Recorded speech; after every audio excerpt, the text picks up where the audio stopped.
here at Al-Zatari refugee camp in the north of Jordan, and looking out from the roof of a building here and looking out over thousands of roofs, this isn't what you'd normally think of as a refugee camp. The streets are quiet, there are some people on bicycles.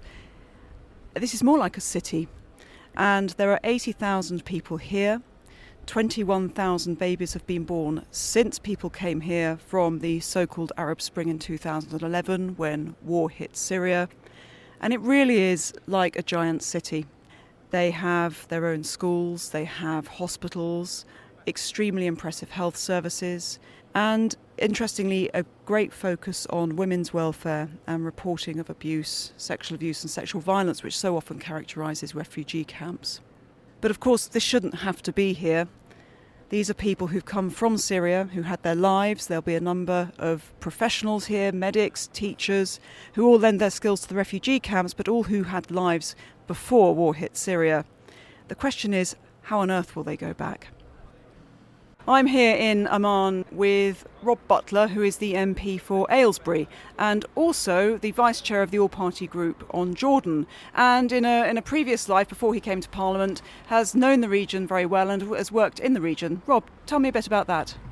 Thanks, Charlotte. And first, let me say I'm absolutely delighted to be on this visit to Jordan. It's a country I've wanted to visit for a very long time, not least because when I left my role as a television presenter, where issues in the Middle East had often been top of the running order, I had the opportunity to go to many countries in the region alongside the BBC and ITN to work with broadcasters in those countries to help train them and coach them in making programmes that were really relevant for their audiences, public service broadcasting, holding governments to account and making sure in a way that we could further the aims of democracy in those countries through broadcast news. So I'm absolutely thrilled that I've been able to continue that interest in my role as a parliamentarian and now be able to visit countries like Jordan as an MP and see things from a slightly different perspective.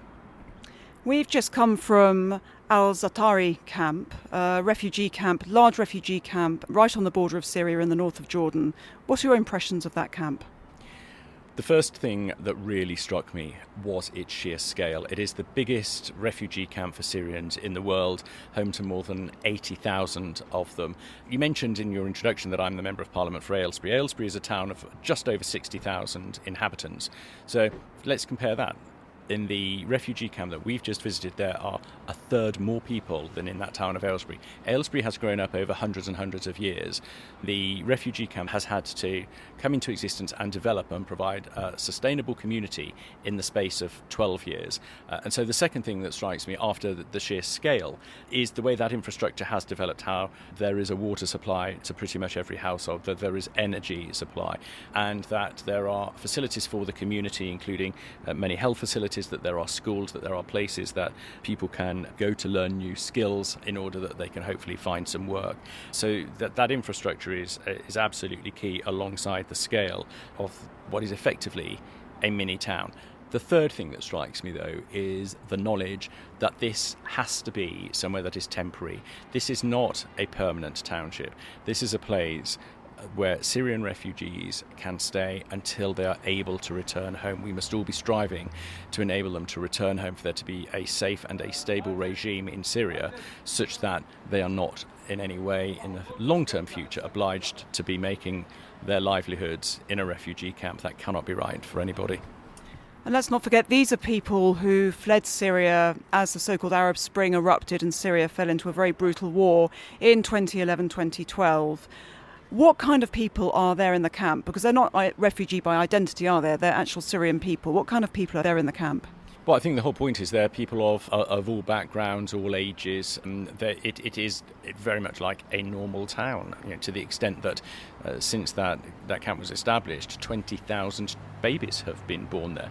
So people from all walks of life who felt they had to flee what was happening in Syria, the absolutely appalling situation that there was at that time, 2011, 2012, 2013, had to leave their home, had to leave all of their belongings, had to frequently undertake an incredibly arduous journey to find somewhere that they considered a haven where they could make a home for the future, but hopefully not for the permanent future, so that they are able to return at some stage. So, I think one of the things you're struck by looking around is you've got adults of all ages and you've got lots of children too. And it's in the interest conscious of all of them, that we really don't lose focus on the needs that they have. And it's quite easy to lose focus because, as an ex-journalist myself, I know that what's always going to be on the front page of the newspaper or at the top of the television news bulletin is what's happening right now. It's the latest thing, it's the biggest thing, and we've obviously all been very much preoccupied, rightly, by Russia's invasion of Ukraine and the appalling war that there is in Europe. But we can't allow that to close our eyes to the other crises that remain in the world, and particularly those situations when a country, in this case Jordan, has made such huge strides, has been so generous in terms of its hospitality, welcoming such a massive number of people to its country, but at a great financial and to some extent human cost. So it's really vital that we remember all of that and that we try to support it in whatever way we can. Before we were at the camp, we had spoken to the military in North Jordan, who described to us some of the extent of the horrendous drug smuggling problem over the border from Syria. How on earth can these people ever go home? We have to be optimistic. We have to continue to provide hope for them that they will be able to go home. The babies who have been born in the camp since 2012 have never seen their home, and yet they are Syrian citizens. We must make sure that we're trying to provide every type of assistance that we can for those children in particular. In terms of the specifics of the drugs that we were hearing about, the crisis there is absolutely huge.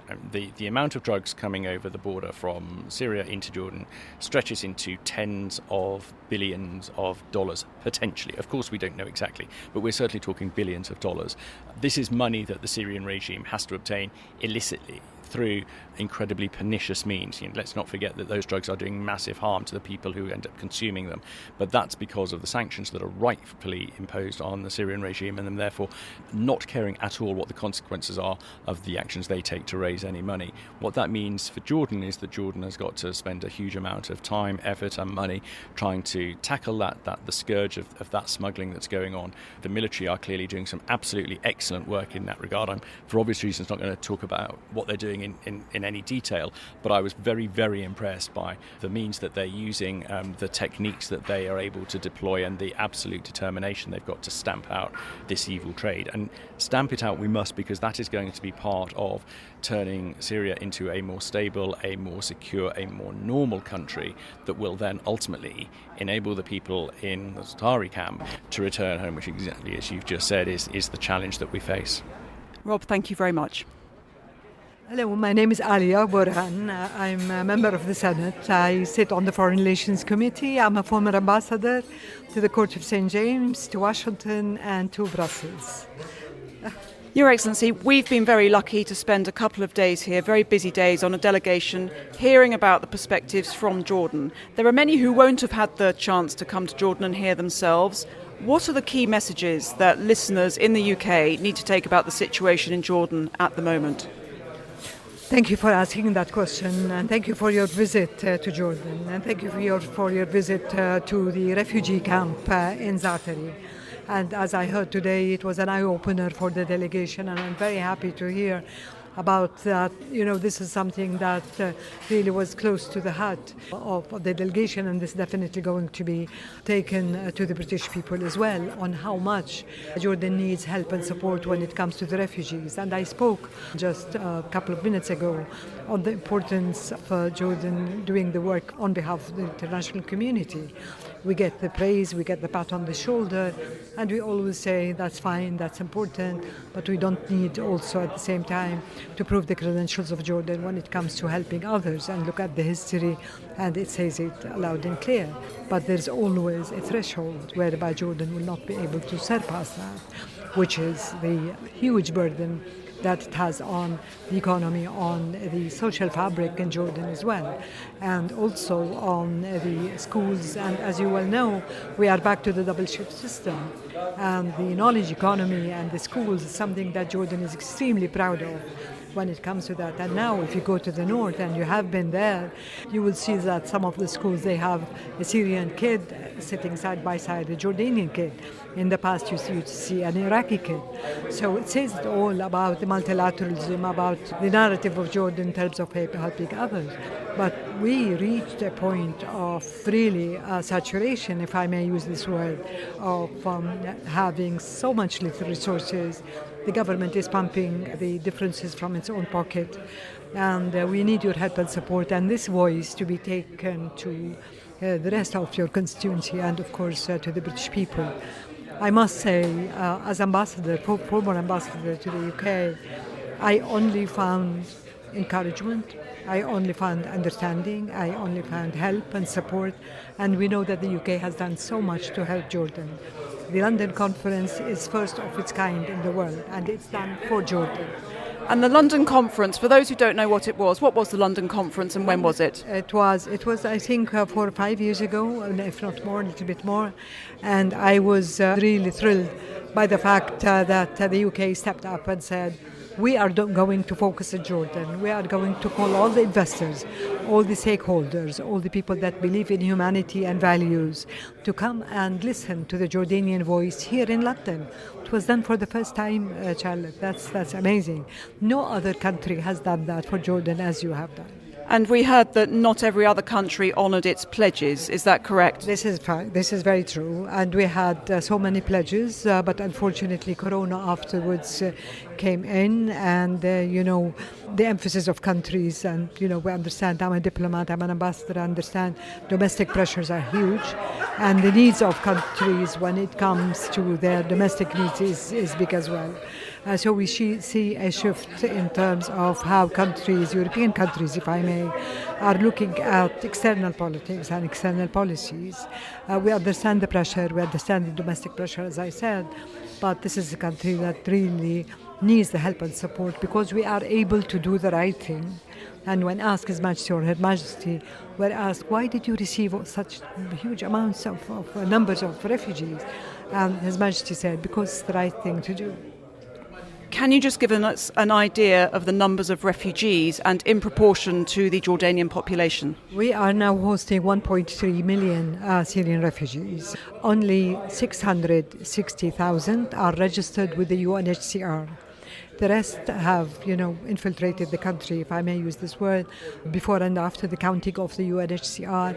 And now they are in villages and in towns, and they are, working, and they have taken the jobs of many Jordanians, to be, extremely unfortunate. But this is a country of hospitality, this is a country of sympathy, this is a country of values that does understand why these people fled their countries.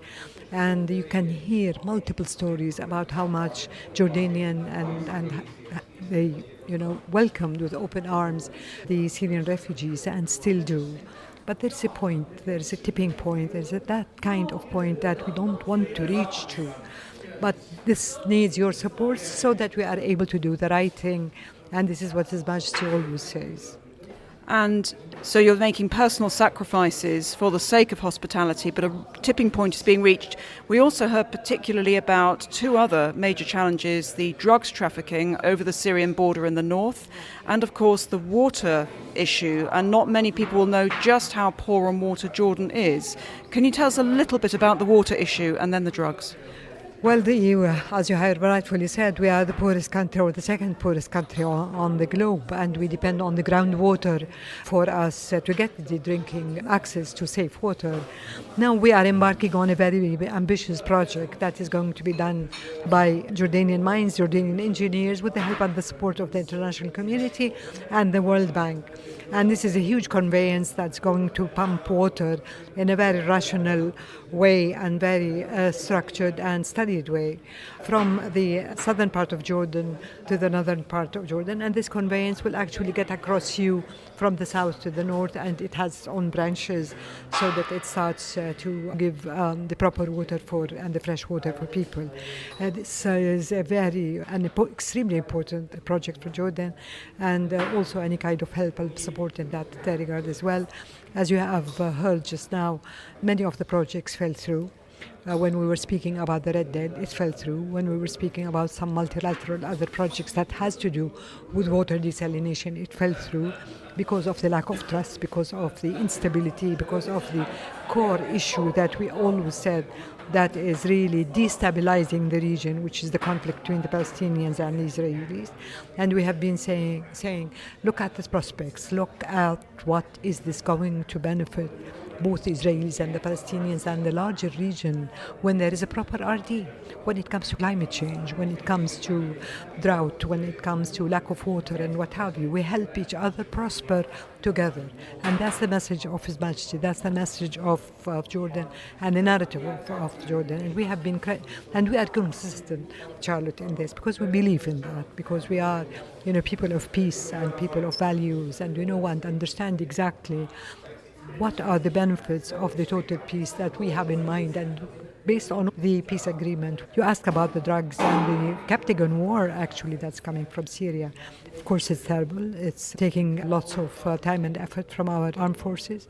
And as you well know, no country will be able to protect its borders completely. So, the cooperative efforts and the totalities of issues that are important when we address this issue. The United Kingdom understands this well, other countries understand, and there is a collaboration when it comes to the fight against the drug. Not much is being happening on the Syrian side, although, as you well know, the Arab League did come out with a statement saying that it is political process, it is 2254 as the Security Council resolution, and it is step for step. Not step by step, but 4-step. But now, so far, we haven't seen much. But we are, again, reaching time and again so that, both sides on the borders, us and the Syrians, will be able to combat this. But we know that it's extremely complicated and extremely complex because Jordan knows exactly the branches of the industry, if I may use it, inside Syria, and the beneficiaries that are getting wealthy by the minute of that drug. Your Excellency, thank you very much. Enormous challenges for Jordan, and it's within the interests of the international community and world stability that we all step up, understand them and solve them. Thank you so much.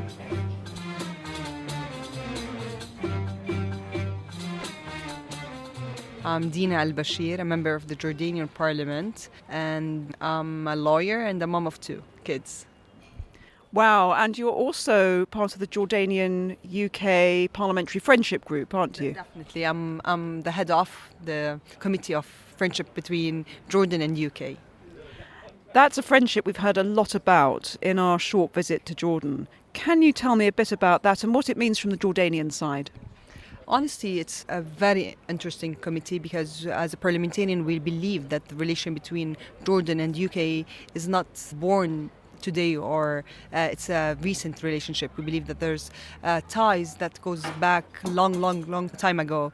We believe that our royalties have a really strong relation, a special relation. That's why we try to maintain this relation and we try to strengthen such relation, honestly, not only between the parliamentarians but even between Jordanians and British. It's a very unique relation, and honestly every Jordanian who lives in this country believes that there's different relation between us and the citizens of UK. We've seen how special that connection is. Now, we're not in Amman, the capital of Jordan, anymore. We are elsewhere, and we are in your constituency. Can you tell us a bit about where we are as we speak? We're in Salt. It's within Balqa, and it's a very different and unique city because it's listed currently in the UNESCO Heritage Conserved Cities, and it's really a different city because we still maintain the heritage, and the buildings are really considered to be old buildings with a different and unique color, which is almost like yellowish stones. That makes it a very unique city. Even that in Jordan, that we have a very strong relation between Muslims and Christian, but in this city specifically, we are neighbors and we live together all our lives in the city without any type of discrimination.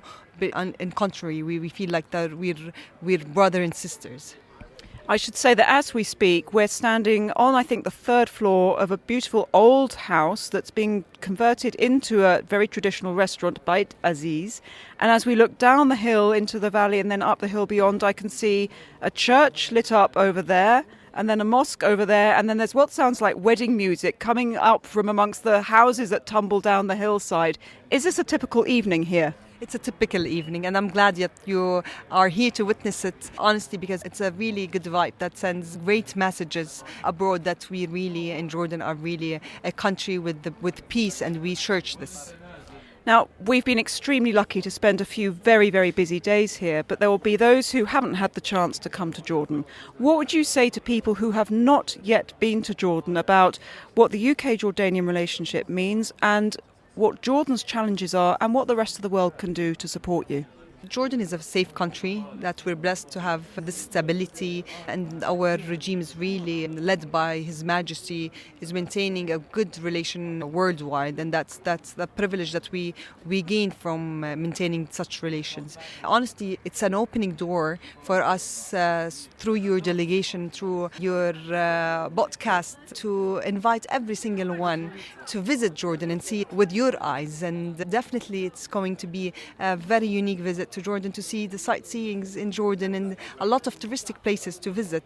We have the baptism, the Petra, and there's a lot of location to be visited and seen, honestly. And just in respect of the obstacles, we honestly face a lot of obstacles in Jordan. We have limited resources, and we have a lot of obstacles related to unemployment rate that is high. We have accommodated a lot of refugees recently and a long time ago. That means that the burden is still there, and we still suffer to manage to make these refugees be provided with all the services and all their needs equally as Jordanians. Honestly, that the work that has been done in this issue is really huge, and we still need the recognition of international committee to look in depth in this issue, and honestly to help us in respect of trying to accommodate these refugees in a better welfare. Well, Dina, thank you. I know Jordan has done a pioneering amount to accommodate its refugees, and may I say, your Jordanian hospitality has been overwhelming for us as well, so thank you so very much. Thank you so much. Thank you so much. I'm here with Lord Risby at the end of our trip to Jordan. Lord Risby, tell me a bit about your experience in the Middle East and what you think of the trip that we've just had. Well, there have been the most dramatic changes in the Middle East in the last 20 years, and I've been a parliamentarian now for 30 years, and I've seen these changes. But one country that has remained rock solid in terms of its relationship bilaterally with ourselves has been, of course, Jordan. So it was very good to come at this time. And what is so special about Jordan is that they have dealt with a huge influx of refugees. They're very respected in the rest of the Arab world, and indeed enjoy our huge respect and affection. So it was a wonderful visit, not only meeting people who are in politics, in business, etc., but also getting to understand the pressures on Jordan at this time. It's been very rewarding. I mean, there really are huge pressures that Jordan is dealing with, aren't there? Can you outline what we heard from the senior political figures that we met? They're huge problems. This is not a country which has natural resources in the way that many Arab countries do have. And it's an astonishing situation when you think that 1/3 of the population is actually from elsewhere. And they're refugees, migrants, because of all the terrible conflicts that have taken place in this region. And what is so extraordinary about Jordan is that the Jordanian people don't object to this. In many parts of the world where there are huge migratory flows, the local population does object. And what is extraordinary is that people who are refugees are able to work and actually be part of the economy of the country, which again is very unusual. But there are huge problems because the cost of the refugees is enormous for a country that does not have these natural resources. But it is done with good grace and great commitment, and again, without complaint from the people of the country. While we were here, we heard a lot about the Hashemite way of doing things and the Hashemite ethos. To what extent do you think that plays a role in the way the country is hospitable to the refugees? Well, there's a long tradition of this. And the role of the royal family, which is a very ancient royal family, is extraordinary. And there is this sense of commitment, for example, to the holy sites in Jerusalem. But this Hashemite instinct of being generous to other people and welcoming to other people, again, is something which is very much part of the characteristics of the royal family, who do play a hugely important part in the political life. And the reputation of the royal family and the way that the king here interfaces with other Arab leaders as well as Western leaders, again, is remarkable. There is this continuity, and it is absolutely supported by the people of Jordan. There's not only been an influx of refugees and people, really as a consequence of the political and security issues of the neighbours around Jordan, but there's been an influx of things that have not been so welcomed by the Jordanians. We're talking about the drug smuggling over the borders from Syria into northern Jordan and then elsewhere. What's your assessment of that situation? It's horrific. And these pills, which are so destructive, are now being spread right across the region. They're manufactured largely by Hezbollah in Lebanon and in the southern part of Syria, and they come across the border. And they come across in a very sophisticated way, even including drones. And it is very profitable. And it has a devastating social impact on young people who get involved in these drugs. The truth of the matter is that the Syrian economy is dependent on this drug trade, because the Syrian economy is unfortunately wrecked for the people of Syria. And this is a terrible problem. So one of the things that we did was visit the military on the northern border. We saw the sophisticated equipment they're now deploying to try to stop this, with the help, of course, of other countries, because the social consequences and economic consequences are simply dreadful. And to think that there are parts of Lebanon and a large part of Syria who actually earn their living by this absolute poisonous spread of these drugs is so shocking. And it was salutary to hear about the consequences of these drugs and all the huge efforts that are being undertaken to stop this terrible trade. And a third pressure, a triangle of pressures, is whilst there's too many drugs coming through Jordan, there's a huge deficit of water, isn't there? What do you make of the water challenges that Jordan faces and what they're planning to do about it? This is a really huge problem. This is a dry, essentially desert country, or the manifestations of this, for example, the way even the Dead Sea is dropping. Water is an issue in the whole region, but particularly for Jordan. Now they are spending an enormous amount of money to actually produce a pipeline, a sophisticated pipeline through very difficult terrain, which starts at Aqaba. There's desalinization. This is costing billions, but it is absolutely essential, because the way that water is disappearing in this country is really going to threaten the viability of the country unless it is dealt with. So it's climate change, of course, manifesting itself hugely. So this again is a massive challenge, and the one thing that we constantly heard was concern about water and the fact that the economy cannot function, of course, and the people cannot function if there is insufficient water. This is a huge, huge challenge for the people and government of Jordan. Lord Risby, you are a trade envoy to both Algeria and Lebanon and have experience of this. And a major theme that we heard emerging was the necessity for Jordan to have growth and grow its economy. What opportunities and what hope do you see for the economy of Jordan? Well, what was impressive is that they, of course, completely understand this. We, for example, visited an extremely impressive high-tech company, how they operate, and, of course, what has happened to attract business. We talked to the various ministers, the politicians about this. The taxation rates are very favorable. There are incentives for exporting, incentives. And what is true about this country is that educational standards are very high. So there is a pool of young people who can adapt to changing technologies very successfully.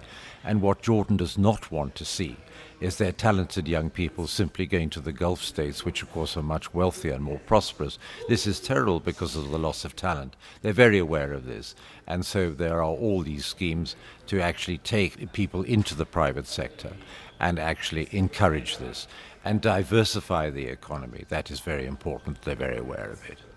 We also heard that Jordan has a very special bilateral relationship with the UK, and we obviously have a very active UK team and UK engagement with Jordan. If you were to be speaking to ministers, other decision makers about what more we can do, what's going well, what would be the key takeaways from the trip about what the UK can do? We do have a very strong historic relationship. It's also forged by our royal families, and it goes back a long way. And we have been part of the history of Jordan right from the beginning, really. I think what we have to do is make sure that there are ways to help to finance this country, which, as I repeat, has no natural resources. The stability and viability of this country is important.